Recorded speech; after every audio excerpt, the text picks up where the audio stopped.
신약성경 27권 중에 12권 혹은 13권을 썼다고 하는 사도 바울은 부활장이라고 하는 고린도전서 15장에서 이렇게 말합니다. 만일 그리스도 안에서 우리가 바라는 것이 다만 이 세상뿐이라면 우리 가운데 우리가 가장 불쌍한 사람이다. 바울이 말하기를 부활이 확실하다고 하는 것을 부활을 믿고 있는 사람들이 부활이 없다고 하면 제일 어려운, 제일 불쌍한 사람들이라고 하는 말입니다. 부활, 이는 이 땅에서 있어 보지도 않았고 또 그런 어떤 것이 없기 때문에 이성적으로 이해가 안 되는 것입니다. 그렇기 때문에 못 믿는 것입니다. 그런데 우리의 신앙은 이성을 능가하는 것입니다. 이성, 내가 믿는 것만, 내가 아는 것만 믿는다고 하면은 그것은 신앙이 아니고 자기를 믿는 것입니다. 그래서 이성적인 사람의 약점이 바로 하나님이 우리에게 주신 것이 하나님이 하시는 일을 내 이성 안에서 제한하려고 하기 때문에 문제가 되는 것입니다. 이성으로 이해할 수 없는 것들이 우리가 살아가면서 얼마나 많은지 모릅니다. 우리가 듣는 것, 그것도 들을 수 있는 사이클 안에서만 듣지 그 이상의 것이나 그 이하의 것은 우리가 못 듣습니다. 우리가 보는 것도 마찬가지죠. 근데 신앙도 마찬가지입니다. 이성 필요합니다. 그러나 이성주의로 내가 아는 것만, 내가 이해되는 것만 믿는다고 하는 것은 그 사람은 신앙인이 될 수 없는 사람으로 분류해도 좋습니다. 마태복음 28장이 부활에 대한 첫날 기록을 자세히 기록하고 있습니다. 그런데 그날의 이 사건이 예수님의 무덤이 빈 무덤이다 라고 하는 것을 증명하면 부활이라고 하는 사실을 증명할 수 있습니다. 오늘 그 사실을 성경을 쫓아가면서 우리가 살펴보겠습니다. 첫 번째는 그 사실을 숨기거나 혹은 은폐하고 싶은 사람들이 있었습니다. 그 당시에 권력자들, 대제사장들과 장로들과 서기관들, 그 사람들이 예수님의 하나님의 아들이신 것을 부인했습니다. 믿지 않았습니다. 그런데 그분이 기적을 행하고 또 많은 사람들에게 가르치는 것을 보고 그 예수님을 처치하려고 온갖 수단과 방법을 동원해서 실제 그렇게 했습니다. 십자가에 못 박게 했습니다. 그리고 무덤에 묻었습니다. 그리고 그 무덤을 군사들로 하여금 지키게 했습니다. 그런데 새벽녘에 일이 생겼습니다. 무덤이 열리고 그리고 예수님이 부활하신 것입니다. 예수님이 말씀대로 그렇게 되리라고 말씀한 것이 실제로 일어난 것입니다. 그러니까 이 군병들은 며칠 가서 대제사장들에게 이 사실을 고하는 것입니다. 그 대제사장들이 이 일을 발설하지 말라. 그리고 우리가 잘 때에 제자들이 시체를 도둑질해 갔다. 그렇게 말하라. 그렇게 실제로 성경에 말하고 있지 않습니까? 그리면서 봉투를 주는 것입니다. 뇌물을 주는 것입니다. 우리가 생각하기는 뇌물이라고 하는 것은 갑과 을 관계에서 을인 사람이 갑에게 무엇을 부탁하거나 청탁할 때 주는 것이 뇌물 아닙니까? 근데 여기에서는 반대로 권력이 있는 사람이 무덤을 지키던 군병들에게 봉투를 주는 것입니다. 그러면서 너희가 이 일로 해가 되지 않게 할 것이니까 제자들이 시체를 훔쳐갔다. 그렇게 말하라. 그렇게 말하고 있습니다. 이 사실을 보면 부활이 사실이라고 하는 것을 우리는 알 수 있지요. 어떻게 해서 그때의 대제사장들이 군병들에게 뇌물을 주면서 거짓말을 시킵니까? 근데 실제로 그런 일이 일어나고 있습니다. 또 두 번째는 예수님이 부활이 사실이 아니라고 하면은 사도행전 2장에 보면 베드로가 성령이 충만해서 설교합니다. 너희가 십자가에 못 박혀 죽은 이 예수가 죽은 지 3일 만에 그가 말씀하시는 대로 성경대로 살아나셨다. 그래서 우리들의 주가 되셨다. 그렇게 말하는 것입니다. 그렇게 설교할 때에 하루에 3,000명이 세례받았다. 그렇게 말하고 있습니다. 예루살렘이 대혼란이 일어난 것이죠. 영어 성경에 보면 업사이드 다운 됐다고 그러고 말하고 있습니다. 그럴 때에 만약에 부활이 사실이 아니라고 하면은 대제사장들이 무슨 소리냐? 너희가 말하는 이 예수 시체 여기 있지 않느냐? 이렇게 했으면 물을 끼얹은 것처럼 예루살렘이 그 타오르던 부흥의 물길이 하루아침에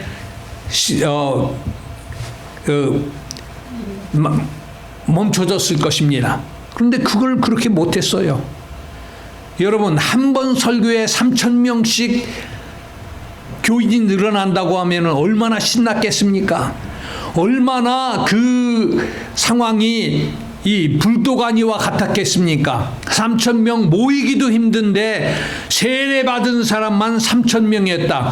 그 다음에는 5,000명으로 늘어나고, 그러니까 예루살렘에 그때 인구가 그렇게 많지 않았었는데 많은 사람들이 거기에 동요됐다는 얘기입니다. 이 사실은 그때의 위정자들이 예수의 부활을 막지를 못했습니다. 정권으로도 그들의 권력으로도 막지 못한 것입니다. 그래서 예수의 부활은 사실인 것입니다. 실제 예수님이 나타나서 하신 말씀, 그것을 보아도 우리는 성경을 쫓아가서 보면 내가 죽어야 할 것이고 3일 만에 살아날 것이다 라고 말하는데, 보통 사람들은 이성적으로 죽는다, 그리고 살아난다, 죽은 사람이 살아난다, 잠시 기절했다 일어나고, 나사로 같은 사람은 예수님이 살려주시기도 했는데 또 죽었거든요. 그런데 죽은 사람이 부활해서 살아난다, 세상에 있지도 않고 이성으로 이해도 안 되기 때문에 우리가 못 믿는 것입니다. 그런데 이성 이상의 것을 믿는 것이 신앙입니다. 이것이 진짜 우리가 추구해야 할 신앙인 것입니다. 이런 신앙 속에서 역사는 이루어졌고 기독교는 부흥되어 왔습니다. 그러면서 편안할 때 교회는 타락하기 시작합니다. 교회는 신앙에서 점점 더 멀어지는 삶을 삽니다. 이것이 우리 그리스도인이 경계해야 할 일입니다. 여러분, 신앙은 무엇과 같은가 하면은 저 높이 떠 있는 햇볕을 렌즈로 정면으로 맞추면은 종이를 태울 수 있는 것입니다. 이것이 신앙과 같은 것입니다. 하나님의 말씀을 붙잡고 우리 삶에서 살아가다 보면 많은 문제가 있고 어려움이 있고 타협과 같은 어떤 분기점도 있고, 그런데 정말 말씀에 의지해서 말씀이 명하는 것이 무엇이라고 하는가, 이 상황에서 이 여건 속에서 내가 해야 할 일은 무엇인가를 밝히고 가면 그것이 문제가 되지 않는 것입니다. 하나님이 우리를 그렇게 사랑하셨습니다. 그 아들을 아끼지 아니하시고 나를 위해서 희생하시게 하신 하나님, 그 하나님이 우리의 당한 어려움을 모르는 척 하시겠는가? 그렇지 않다고 하는 것입니다. 다만 우리는 그 상황을 보고 내 이성으로 판단해서 이건 이렇게 하면 안 되지 않을까, 이렇게 생각하기 때문에 그런 것입니다. 그래서 우리의 삶을 축소해 본다고 하면은 예배 드리는 것과 같습니다. 그래서 우리는 한 주간 잘 살아야 하는 것은 하나님 앞에 예배를 잘 드리기 위해서 잘 살아야 합니다. 아멘. 그리고 우리가 주어진 삶 속에서 하나님 앞에 잘 살았다고 고백하는 것이 우리의 예배 행위가 되어야 합니다. 아멘. 이스라엘 사람들이 자랑하는 신앙의 조상 둘이 있습니다. 마태복음 1장에 보면 아브라함과 다윗의 자손 예수 그리스도의 세계라. 그리고 이스라엘 사람들이 자랑하는 사람 2명, 하나는 믿음의 조상이라고 하는 아브라함이고 또 하나는 그들을 통치했던 왕 다윗입니다. 아브라함의 예배, 그 중에서도 가장 어려운 예배, 그것은 창세기 22장에 가면 볼 수 있습니다. 아들을 드리라 라고 하는 예배였습니다. 힘들었을 것입니다. 본래 아브라함에게는 아들이 없었습니다. 그래서 그 사라는 아들을 갖기 위해서 자기의 몸종이었던 하갈을 아브라함에게 첩으로 주어서 이스마엘을 낳고 그 아들을 양자 삼은 것입니다. 그런데 하나님은 아니다. 내 몸에서 나는 자라야 내 후사가 되리라. 아니라고 하는 것입니다. 그러다가 기적과 같이 100세에 하나님이 이삭을 주셨습니다. 낳을 수 없는 중에 아들을 받은 것입니다. 얼마나 예뻤겠습니까? 얼마나 감격 있겠습니까? 이삭의 이삭의 돌대의 잔치를 대연을 베풀었다. 그렇게 말하고 있습니다. 대연이라고 하면은 어떤 잔치였겠는가? 아브라함은 그때 당시에 자기 조카 롯을 구출하기 위해서 군대를 자기 종들로 하여금 군대를 조직해서 전쟁에 롯을 구하려고 갔는데 318명이라고 하는 군사를 끌고 가서 구해왔거든요. 그러니까 남자 종만 318명 가지고 있는 그 부자라고 하면 그 식솔들, 그 가족들하고 몇 명이었겠습니까? 대연을 베풀었다. 그렇게 말하고 있습니다. 그런데 그 이삭을 번제로 드리라고 하는 것입니다. 천천벽력과 같은 말이었을 것입니다. 내가 잘못 들은 것이 아닌가? 얼마나 후회했고 번민했겠습니까? 이것보다 더 어려운 예배가 있겠습니까? 자식을 제물로 드리라고 하는 예배, 여러분은 드려보셨습니까? 저도 그래 본 적이 없습니다. 그런데 아브라함은 그런 어려운 상황 속에서 하나님의 말씀에 순종하면서 가는 예배답게 드리기 위한 행동을 창세기 22장에서 볼 수 있습니다. 아침에 일찍 일어났습니다. 장작을 준비합니다. 그리고는 방해 요소들을 하나씩 제거해 갑니다. 그 중에 어려운 부분들이 아들이면 자기만 아들입니까? 사라에게도 아들이 있지 않습니까? 사라는 이삭 하면은 죽고 못 사는 관계였을 것입니다. 아마 아브라함이 사라에게 이걸로 의논했다고 하면 아브라함은 못 드렸습니다. 사라에게 여보, 하나님이 이삭을 번제로 드리라고 하는데 내일 내가 이삭을 번제로 드릴 테니까 당신 그렇게 하시오. 아마 이렇게 얘기했다면은 그 상황이 어떻게 됐겠는가? 이 사라는 예뻤습니다. 애굽으로 피난 갔을 때 애굽 왕과 백성들이 다 사라를 보고 침을 흘릴 정도로 그렇게 예뻐했고, 왕이 자기의 그 부인으로 삼기 위해서 그렇게 했던 사람입니다. 아브라함은 자기가 살기 위해서 여보, 우리 부부관계라고 하지 말고 당신이 동생이라고 합시다. 이렇게 거짓말도 했던 그런 미모를 자랑하는 사라였습니다. 그런 사람이 이 자기 몸에서 난 이삭을 그렇게 하라고 나는 못했을, 사라는 그거를 용납 못했을 것 같습니다. 부성애도 사랑이지만 모성애의 사랑은 거기에 도전하는 사람이 바보입니다. 그걸 못합니다. 그걸 못 깹니다. 그렇기 때문에 아브라함은 사라와 의논을 안 하고 갑니다. 두 종과 나귀에 장작을 싣고 이삭과 함께 갑니다. 75마일이니까 모리아산까지는 한 3일 길을 걸어가야 됩니다. 3일 길을 걸어가면서 얼마나 많은 고민을 했고 번민을 했겠습니까? 하나님이 나에게 약속하시기를 밤하늘의 자녀니 별보다도 더 많은 내 후손들이 있겠다고 약속하셨고 바닷가의 모래알보다도 내 후손이 많겠다고 그렇게 약속하셨는데 약속의 자식이라고 준 이 이삭을 제물로 드리고 나면 그 약속은 어떻게 되는 것인가? 하나님이 사람을 잡아서 제물로 바치라고 한 적이 없었는데 내가 이거 잘못 들은 거 아닌가? 얼마나 번민을 하고 고민을 하면서 걸어갔겠습니까?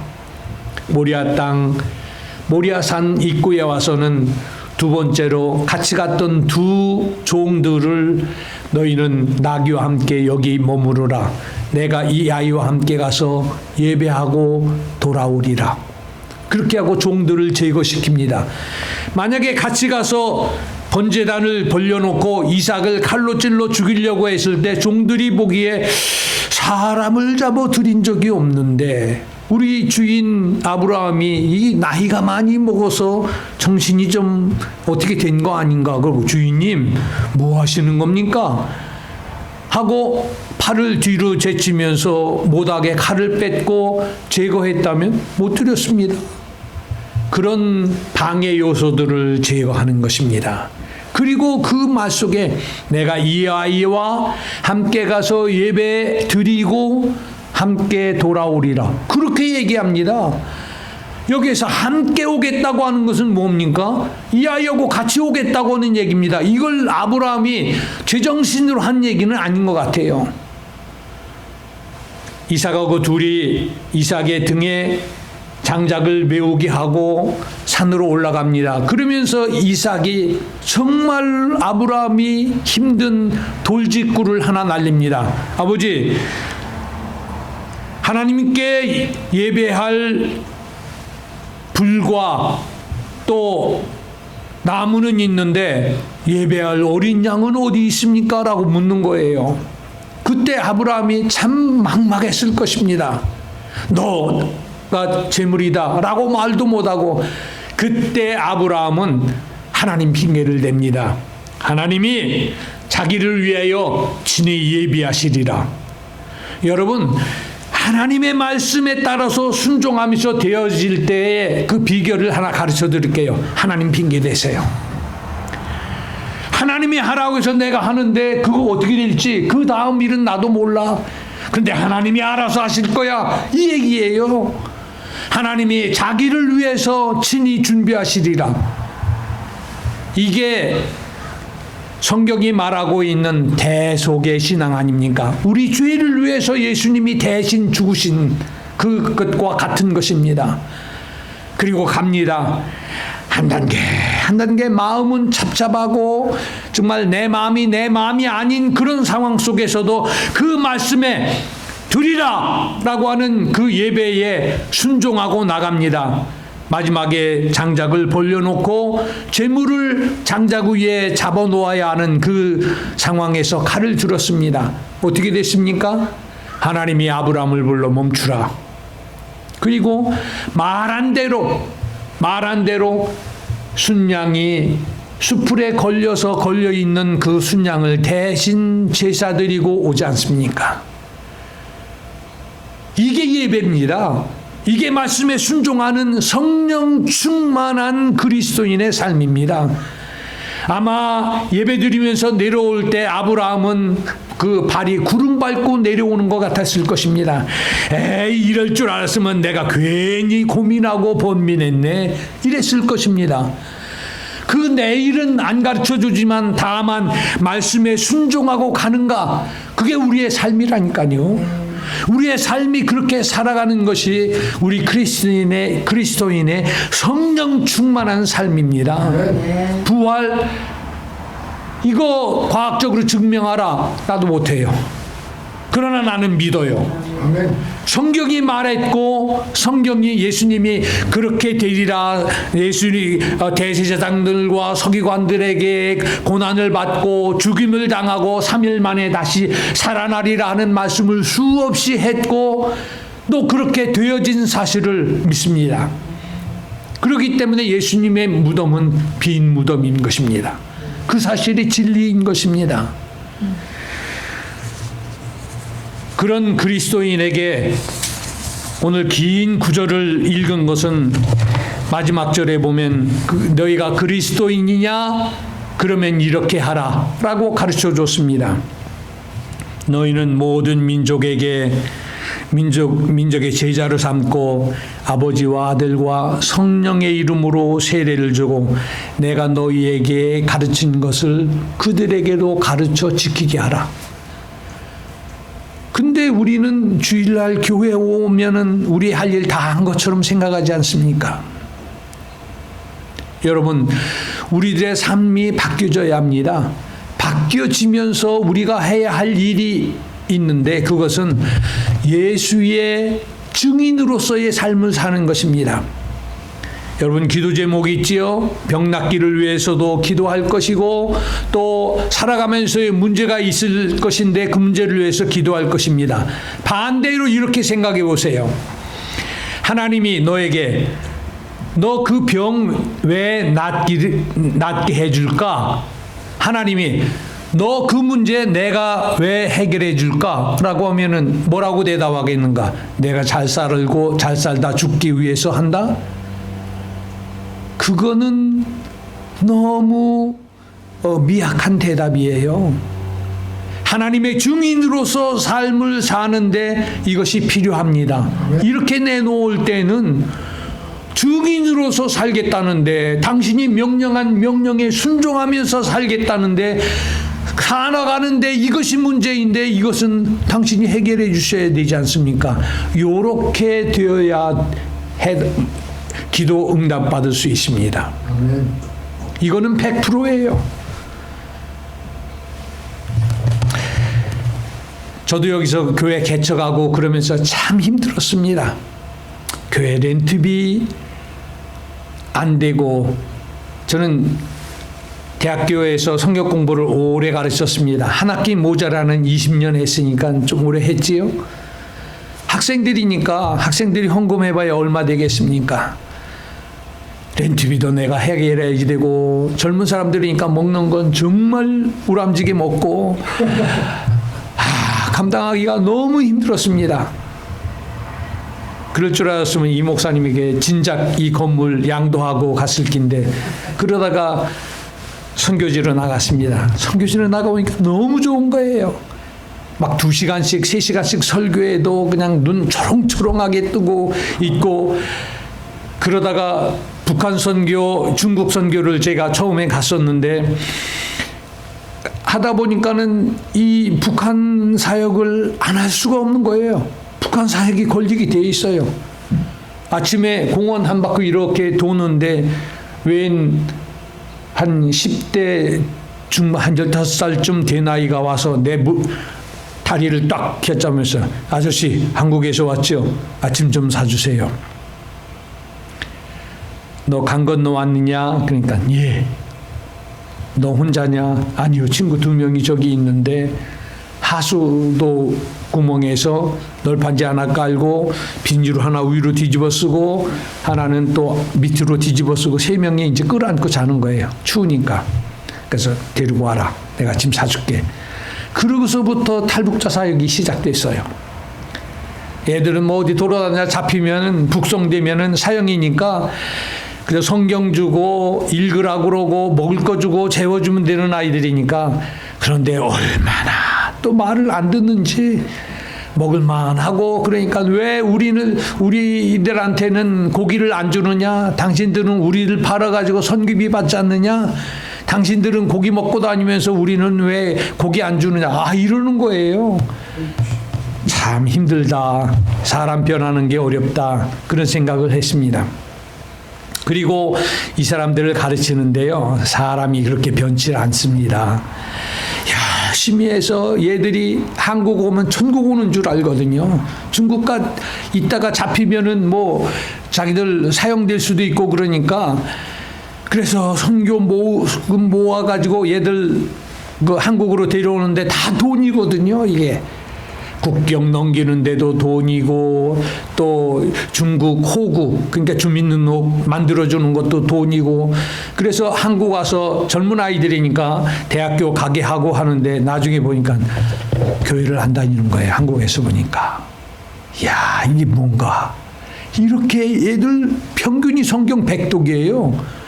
밥 먹고 읽는 게 성경이니까 그리고 성경 퀴즈 내고 성경 가르치고 그러니까 걔들한테 설교할 때가 정말 재밌어요. 성경을 많이 하니까 그냥 성경 읽어놓고 막 2시간씩 설교해도 뭐 잘못하면 이렇게 말이 잘 안 되고 그러면 걔들이 대답해 줘요. 성경 많이 읽으니까. 그랬던 애들인데 한국에서 물어봤습니다. 왜 교회 안 다니냐? 이제 다닐 겁니다. 그러는데 신실하게 예수를 믿은 건 아니에요. 먹고 살기 위해 성경 100독 했고 그리고 한국 가서 편하니까 안 믿어요. 이거 우리가 이스라엘 백성들이 광야 40년 동안에 광야 교회에서 한 행동을 보면 느끼지 않습니까? 그들처럼 많은 기적을 보고 이적을 본 사람들이 어디에 있습니까? 그들은 홍해를 가르고 건너오는 사실을 보았지요. 광야에서 일하지 않고 만나를 먹고 살았지요. 고기 먹고 싶다 할 때는 메추라기를 몰아서 고기를 먹게 했죠. 춥다 할 때는 불기둥으로 그들을 보호하셨죠. 덥다고 할 때는 구름기둥으로 그들을 가려주었죠. 그들 삶 자체가 기적이었고 그들 삶 자체가 어디서 경험해 볼 수 없는 그런 삶을 살았는데 그들 어떻게 됐습니까? 20세 이상으로 가나안에 들어가는 사람은 딱 2명. 갈렙과 여호수아 외에는 20세 이상은 다 광야에서 죽었습니다. 여러분 기적 보고 믿는다. 내가 머리로 이해하는 것만 믿는다. 그거 광야 교회를 보면 우리가 이해할 수 있습니다. 하나님 말씀대로 우직하게 그 말씀 붙잡고 이해가 안 되면 그 말씀 다시 보면서 기도하고 하나님 나에게 말씀하신 이 말씀 속에서 내가 해야 할 일은 무엇입니까?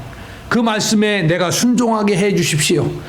그러면 여러분의 삶 속에서 간증이 많아질 것이고 여러분의 문제가 하나님 말씀에 순종하는 가운데 해결함을 보게 될 것입니다. 그것이 그리스도인의 성령 충만한 삶입니다. 그렇다고 여러분 보고 다 선교지에 가라, 선교사 되라 그런 말은 아닙니다. 여러분 주위에 예수 안 믿는 사람이 있을 것입니다. 그 사람을 붙잡고 여러분이 예수 믿게 하기 위해서 그 사람이 예수 믿는데 누구 때문에 내가 예수 믿었다 하는 그런 말이 나오게 하기 위해서 일단은 정하고 기도해야 합니다. 사단이 그거 예수 그냥 와서 순순히 말대로 믿게 그렇게 안 합니다. 기도하고 교회 오기 위해서 때로는 찾아가서 신방도 하고 먹을 것도 좀 들고 가고 그러면서 환심을 사서 교회 데리고 와서 단풍 물들듯이 조금씩 물들어가면 나중에 그 사람도 예수 믿는 그리스도인으로 변하게 될 것입니다. 그러면서 여러분에게 간증이 있고 여러분 신앙에 유익이 될 것입니다. 내가 신앙생활 제대로 안 하면서 사람 교회가 이게 안 되기 때문에 그런 것입니다. 나를 하나님의 말씀에 붙들어 매는 좋은 근거 중에 하나가 내가 다른 사람 붙잡고 같이 가는 것입니다. 나보다 잘 믿는데 거짓말을 더 많이 하고 그런다고 내가 전도한 사람 앞에서는 못하거든요. 나를 붙들어매는 것 중에서 하나가, 좋은 방법 중에서가 그런 것입니다. 대학생들에게 이제 이런 얘기를 하면, 자기가 담배를 피면서도 다른 사람에게 성경 공부와, 이게 안 되는 거예요. 그 담배 피고 그러다가 내가 가면은 그걸 끄지도 못하고 호주머니에다 넣고, 그럼 야 호주머니 그 양복 탄다, 그 꺼내. 많이 그런 경험을 20년 가량 했으니까 얼마나 많겠습니까? 좋아하고 헤어지고 뭐 그러는 거 뭐 책으로 쓰라기도 한 권 쓸 수 있을 만큼 경험이 있습니다. 그런데도요, 이거 교인이라고 하기에는 너무 참 아니고, 교인이 아니라고 빼놓기에는 그 영혼이 너무 불쌍하고, 여자들 쫓아다니고, 아주 보기에는 좀 저거 인간 노릇하겠나, 그런 사람이 있었습니다. 그래서 교회 정리하고 선교사로 나가면서 제가 한마디 했습니다. 야, 너는 군대 가라. 군대 가. 그런데 이 친구가 실제로 내 말을 듣고 군대로 갔습니다. 군대 가서 공부도 할 수 있거든요. 그래서 이제 장교로 사병으로 갔다 장교로 해서 이제 전역을 해서, 지금은 펜타곤 국방부에 가서 이제 제대하고, 육군사관학교를 웨스트 포인트를 안 나오면, 나이가 되면 어느 나이에 어느 계급이 안 되면 전역을 해야 된답니다. 전역을 하고 그 다음에 이제 무관으로 거기에서 근무하는데, 그 친구가 지금은 선교하는데 얼마나 많이 후원을 하는지. 야, 다른 놈, 목사님, 내가 벤츠 타기 전에 목사님 벤츠 사드릴 것입니다. 우리가 모아서 목사님 집을 사드릴 것입니다. 하던 놈들 다 어디 갔는지 없는데 잘 살아요. 뭐 50만 불, 얘기 들으면 50만 불씩 1년에 버는 친구도 있고, 그런데 곱빼기도 안 되는데, 그때 이게 예수를 믿는 건지 안 믿는 건지 모르던 친구가 지금은 깨어서 얼마나 많이 하나님 나라를